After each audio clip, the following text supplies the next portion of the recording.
నందమూరి బాలకృష్ణకు ప్రేక్షకుల్లో ఊహించిన స్థాయిలో క్రేజ్ అయితే ఉందన్న సంగతి తెలిసింది.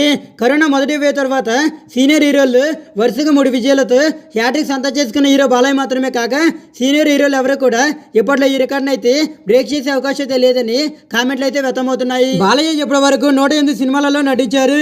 శ్లోకాలు, పద్యాలు, కఠినమైన డైలాగులు సైతం అలవకగా చెప్పగల ప్రతిభ బాలయ్య సొంతమైన సంగతి తెలిసింది. జానపదం, పౌరాణికం, సాంఘికం ఇలా అన్ని జానాల సినిమాలలో నటించిన హీరో బాలయ్య కావడం ఆశ్చర్యకరమని చెప్పాలి. కోదండ రామిరెడ్డి డైరెక్షన్ లో బాలయ్య ఏకంగా 13 సినిమాలలో కూడా నటించారు. స్టార్ హీరో బాలయ్య 17 సినిమాలలో డ్యూయల్ రోల్ లో నటించి మెప్పించారు. భవిష్యత్తులో ఈ రికార్డ్ అయితే బాలయ్య పేరు మీదే ఉంటుంది. ఒక సినిమాలో బాలయ్య 3 పాత్రల్లో కూడా నటించారు. పేరులో సింహం ఉన్నా కూడా బాలయ్య సినిమాలలో మెజారిటీ సినిమాలు సక్సెస్ అవడం ఆశ్చర్యకరంగా మారింది.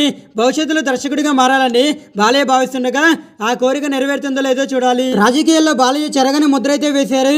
వరుసగా 3 సార్లు బాలయ్య ఎమ్మెల్యేగా విజయం సాధించి ప్రశంసలు అందుకున్నారు. బాలయ్యకు ముఖ్యమంత్రి పదవి దక్కుతుందో లేదన్న చర్చ అయితే జరుగుతుండగా ఆ చర్చ అయితే హాట్ టాపిక్ గా మారింది. బాలయ్య కెరీర్ పరంగా అంతకందుకు ఎదుగుతూ ప్రశంసలు అయితే అందుకుంటున్నారు. మా సినిమాలతో వరుస విజయాలు సంతా చేసుకోవడం అభిమానులకు సంతోషాన్ని కలిగిస్తుంది. బాలయ్య పుట్టినరోజు కానుకగా బాలయ్య సినిమాల నుంచి వచ్చిన అప్డేట్లు అయితే అభిమానులకు సంతోషాన్ని కలిగించడం గమనార్థం.